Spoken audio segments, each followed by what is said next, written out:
Երեխեքը քանիս է։ 5 երեխա, ես եւ ամուսին ես։ 5 երեխա, ինչ տարիք են երեխեքը։ Մեծը 17 տարեկան է, փոքրը 11։ Քանի տարի է ստեղծել։ 2002 թվականից։ 2002։ Իսկ գրանցված եք որևէ տեղ չէ, բնակարան ստանալու համար։ Քաղաքապետարանում վերջերս ենք հաշվառվել, ինչ որ բազմազավակների համար հաշվառում կատարվեց, մինչ այդ դիմել էինք, ասել են, որ բարելավում պետք է լինի, դիմումն էջ վերցրեցին, հետո իրենք մեզ զանգեցին,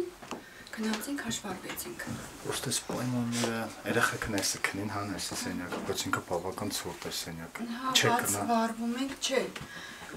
Ձմեռը այդ փակում ենք, բոլորս միասին էստեղ ենք քնում։ Ձմեռը այդտեղ բադերը սառույց է բռնում։ Փակում ենք, բոլորս էստեղ ենք քնում, էստեղ, այնտեղ ու ներսը սենյակը։ Սենյակի հատակն էլ առիպարտեն պատված, հիմա դուս կանք ցից կպում։ Տոմիկան մխիթար վիճակ է շատ ընդհանուր։ Լավ, իսկ տարածքը ինքը շատ ծայրամասային է, հենց քամին բերանելի առաջին։ Քամին դուրս գալու, քամի ժամանակ դուրս գալ երեխեքը այստեղից մինչև 58 ոտքով էս դաշտի ճանապարհով ես տանում բերում եմ ստված։ Առավոտ տանում եմ, ցերեկը գնում դիմավորում բերում եմ։ Լավ, իսկ հասած աղջիկը վախենալու է դաշտի ճանապարհը։ Լավ, իսկ կա հույս որ երբևիցե բնակարանի հարց կլուծվի, երեխեքը կարողանան գնալ նորմալ։ Չէ։ Պետության կողմից ինչ որ ծրագրեր կան, չգիտեմ, տեսնենք։ Օրին մենք անօտևանի կարգավիճակ չունենք։ Այդ կարգավիճակով բնակարան չենք կարողանա ստանալ։ Բնակարան չենք կորցրել, թե նորաստեղծ ընտանիք ենք, թե ինչ կմնա մի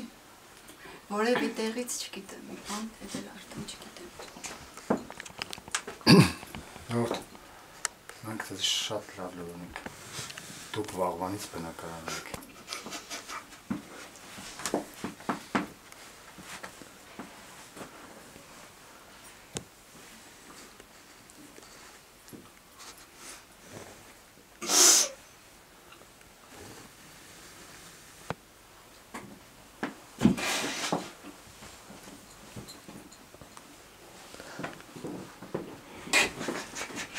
Հաշկերլուս ժող, էլ մեկ տախեց, տախոր կանել եք մաչը։ Պաշիր ընկերությունների խմբի նախագահ պարոն Սամվել Կարապետյանը, հայկական էլեկտրացանցերի ընկերության նաև բաժնետերը, որը ձեզ նվիրում է բնակարան, արդեն իսկ վաղը բոլոր փոփոխության հարցերը կլուծվի ու դուք կտեղափոխվեք այս շաբաթը մեր ձեր նոր բնակարանը։ Շնորհավոր։